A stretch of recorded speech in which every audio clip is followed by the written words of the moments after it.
Assalamualaikum warahmatullahi wabarakatuh.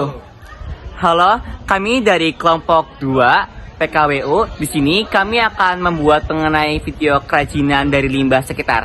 Nah, sebelumnya perkenalkan, nama saya Mar'i Sail Fuadi, absen 13. Perkenalkan, nama saya Narai Bintang Sagita, absen 24.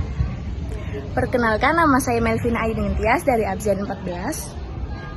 Saya Muhammad Nurifi, absen 19. Saya Fatri Jayanto, absen 5. Nah, untuk selanjutnya dapat dilihat setelah tayangan berikut.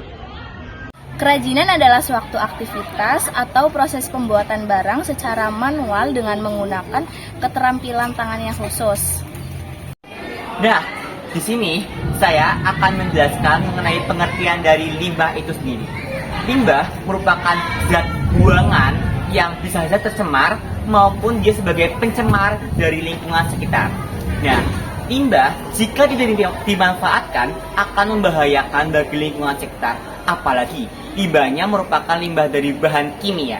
Nah, untuk limbah-limbah tadi banyak juga yang dapat dimanfaatkan sebagai kerajinan-kerajinan yang dinamakan kerajinan limbah. Kerajinan limbah adalah produk kerajinan yang dibuat dari bahan-bahan atau material limbah yang sudah tidak terpakai atau dianggap sebagai sampah. Bahan limbah tersebut kemudian diolah dan diubah menjadi produk kerajinan yang memiliki nilai estetika dan fungsional. Baik, saya akan menjelaskan perbedaan limbah organik dan limbah anorganik. Limbah organik adalah limbah yang berasal dari hayati atau dari sisa-sisa makhluk hidup. Dan limbah anorganik adalah limbah yang berasal dari non-hayati atau biasanya dari botol plastik, kaleng minuman, dan kaca. Terima kasih. Tapi terima kasih nggak usah dimasukin ya. Oke, baik. Di sini saya akan menjelaskan kelebihan dan kekurangan bahan anorganik. Kelebihannya sendiri yaitu yang pertama dapat didaur ulang, dan yang kedua sebagai sarana kreativitas. Dengan melalui pembuatan mainan anak-anak tersebut dapat meningkatkan kreativitas melalui mainan tersebut. Dan yang ketiga, meningkatkan pendapatan ekonomi dengan cara membuat mainan atau barang-barang lainnya yang dapat menghasilkan uang. Dan yang kekurangannya yaitu yang pertama dapat mengganggu kesehatan, dan yang kedua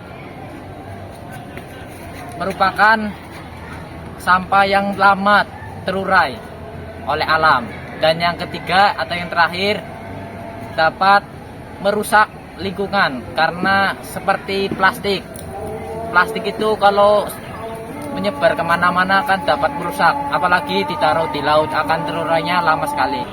Nah, di sini ada kerajinan yang dapat dibuat dari limbah organik maupun limbah anorganik. Untuk limbah organik, kita dapat memanfaatkan dari batok kelapa.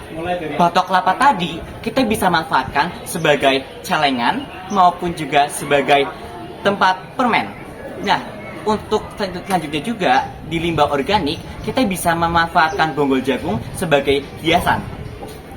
Selanjutnya, untuk limbah anorganik. Limbah anorganik kita dapat memanfaatkan botol plastik sebagai vas bunga maupun sebagai lentera. Di sini saya akan menjelaskan alat dan bahan kerajinan anorganik dan organik. Yang pertama, kerajinan organik. Contohnya seperti wadah permen dari batok kelapa.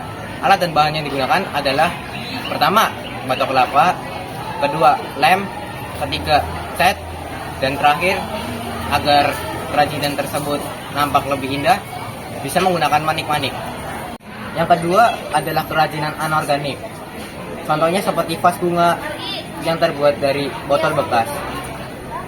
Alat dan bahannya adalah yang pertama, pastinya botol bekas, kedua, cat, ketiga, lem, dan keempat, kuas untuk mengecat botol tersebut. Sekian, terima kasih. Nah, itu yang dapat kami sampaikan mengenai kerajinan limbah. Nah, cukup sekian. Mohon dimaafkan apabila ada kekeliruan dalam informasi maupun juga dalam penyampaian. Sekian and see you. Goodbye. See you. Wassalamualaikum warahmatullahi wabarakatuh. Dadah.